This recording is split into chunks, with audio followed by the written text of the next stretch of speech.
There are several components of barrel racing that can make your life so much easier and make your progress so much faster. But the handle of what your horse feels like underneath you is the best of them all. Having a horse that will side pass, counter arc, lead change, all of these things, while they may seem like a luxury for what you're doing, it all depends on how far you want to go. If you have a horse that you can pick up on and move over with ease, you are going to have a lot easier time taking this horse through the barrel pattern and having a lot of success. Now, it can be done on just about any kind of a horse, and while you may not have the budget to send your horse off to a really high-end trainer, there are a lot of things that you can do at home to get this horse to really work. Counter arcing is the one thing, if I had to have one button installed on a horse, if it didn't stop, if it didn't know its leads, if it barely knew how to turn around, if it could counter arc and I could move its shoulders around, that would be the one thing I would want. When I get on a barrel horse for the first time, if I get on and somebody says, make a run on this thing, and I can pick up and move this horse's shoulders over, I feel confident that I can make the barrel pattern and do it in a successful manner. So I'm going to show you something that you can do just about anywhere. So you can start to get this horse to move off your leg if you don't have a horse that's already moving on your leg, or you feel like your horse could be better. Find any kind of a flat wall. All right, this is where you can really learn the basics of moving each part of your horse. Walking your horse up to a fence and then asking your horse to move left to right using a little bit of coordinated hand and leg pressure is going to help you. This may get frustrating at first. It's a lot easier on this horse because he is so broke. But if you have a horse, you can use the wall as your balance, pressing that left calf pressure. I've got my left hand back to me. My right hand is moving the shoulders over. Now, you can see my horse's hips are not moving at the same exact time. So what I can do is move my leg from this area to just a little bit further back. Don't kick your horse in the flank area. That's going to get you bucked off. But moving your leg just a little bit so we can ask him for some motion. Now his hips, I'm going to ask those to come over. Now I'm going to go back to here, asking for that motion. I'm going to go ahead and come back the other way so you guys can see my hands.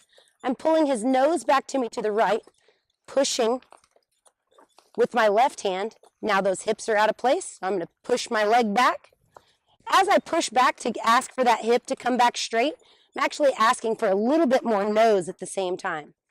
Release and pet your animal. You really want them to know that they've done well. This is a tough exercise on both you and your horse.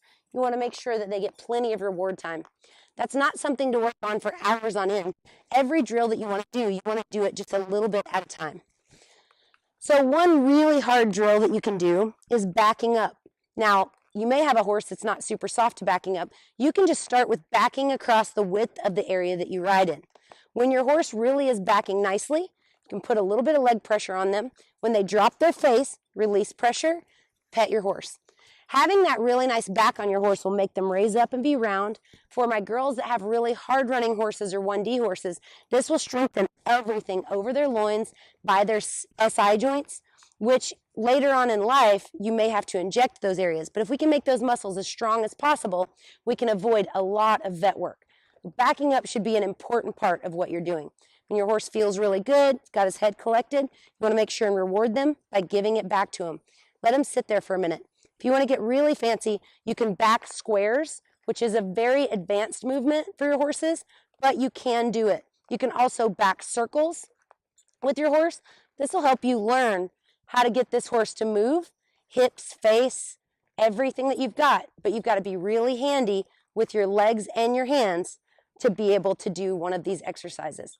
I'm going to use my right leg, push him over, back up, same thing, right hand and leg, push him over. This is a really, really tough drill, so definitely don't start here. It's a really nice drill to not only build muscle back here, but to also get your horse really soft and collected. Let's talk loping around the barrel. Exactly how tight does your horse need to be able to turn to adequately turn a barrel? Now, it's kind of a trick question because while you may be able to do really big, beautiful circles with your horse, you may even be able to spiral down to a lope and leave. When you put an object in the middle of that and you change the scenario, it's a lot tougher for our horses than you might think. You might even have a finished 1D barrel horse, or in my case, a world champion mare that is not able to complete this next task.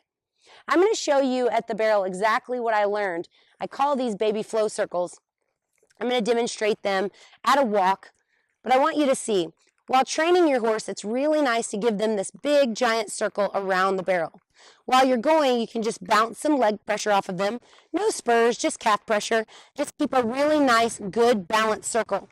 One thing you do not want to do that's often done, you do not want to bend these horses back to you or be pulling and pushing in all sorts of different directions. Just having your horse nice and flat, using all four legs forward. After all, this is a race. We want the horse's legs to be going all in the same direction. Now, as I start to get my horse a little bit more confident, I want this horse to start to come in at a lope 1 foot at a time. Just right around here. And I'm using my eyes just like we did in the basics lesson, where I'm looking at where I should want my horse's feet to go next. Looking out in front of me the whole time where I want them to go. Then when I'm ready, I'm going to change my gaze to the top of the barrel, and I want my horse to be right here in a nice tight place. At a very tight circle at a lope, you're going to notice that the closer your horse gets to the barrel, the more he breaks down to a trot or even a walk, changes leads in the hind end in a naughty way, and it's simply fatigued. You don't want to do that drill a ton. You want to do it limited. So 3 to 5 minutes max going in your big circles down to your baby flow circles.